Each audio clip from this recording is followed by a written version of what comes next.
আসসালামু আলাইকুম। আজকে আমরা আসছি ঢাকার বিখ্যাত আহসান মঞ্জিলে, যেখানে এই ঢাকা শহরে নবাবরা এখানে বসবাস করতেন।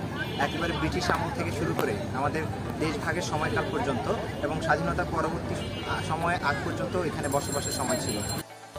এই ঐতিহাসিক স্থানটি ঢাকার বুড়িগঙ্গা নদীর তীরে ইসলামপুরে অবস্থিত। এটি ঢাকার নবাব আব্দুল গনি নির্মাণ করেছিলেন এবং পরবর্তীতে তার স্নেহের পুত্র নবাব আহসানুল্লাহর নামে এটি নামকরণ করা হয়। মঞ্জিলে প্রবেশ করে আমরা ভিতরে মূলত যুদ্ধের বর্মের চিহ্ন দেখতে পাই, বর্মের রেপ্লিকা দেখতে পাই। তার পাশেই সেখানে রয়েছে নবাব পরিবারের ডাইনিং টেবিল, যেখানে তারা মূলত খাওয়া দাওয়া করতেন, খাবার পরিবেশন করতেন এবং তার একটু সামনেই তাদের বংশ পরিক্রমার ইতিহাস সহ সম্বলিত একটি ড্রয়িং রুম দেখতে পাই এবং তার পাশেই হয়ে রয়েছে সিঁড়িঘর, যেটি খুব সুসজ্জিত। আহসান মঞ্জিলে যেখানে ঢাকার প্রথম বিদ্যুতের ব্যবস্থা করা হয়েছিল। আমরা এখানে নবাব পরিবারের গুরুত্বপূর্ণ যে রেপ্লিকাগুলো ছিল সেগুলো আমরা দেখতে পাচ্ছি। এখানে নবাব পরিবারের সেই সময়কালের কিছু ছবি সেখানে টাঙানো আছে। পাশাপাশি এখানে নবাব পরিবারের ব্যবহৃত কিছু জিনিসপত্র রয়েছে। একটা জগ দেখতে পাচ্ছি, চার্জ আছে, বাটি আছে এবং কোরআন শরীফের রেহেল আছে। এর পাশাপাশি আমরা এখানে নবাবের সময়কালে যে যুদ্ধ পরিচালনা করা হতো, সেই সময়কালে সৈনিকের বর্ম আমরা দেখতে পাচ্ছি, যেটা ধাতবের তৈরি।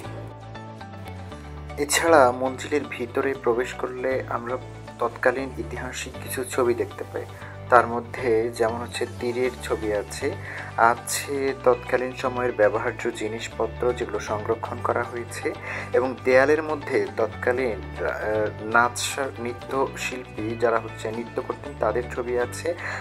আত্মরক্ষার জন্য কিছু যন্ত্র এবং তৎকালীন সময়ের ব্যবহার্য কিছু জিনিসপত্র যেগুলো সংরক্ষণ করা হয়েছে, এবং তারা যখন টেবিল টেনিস খেলতো সেটারও একটা নিদর্শন আমরা দেখতে পাই, এবং তাদের নিজস্ব যে জমি ছিল সেই জমিগুলোর দলিল সেখানে সংরক্ষিত রয়েছে।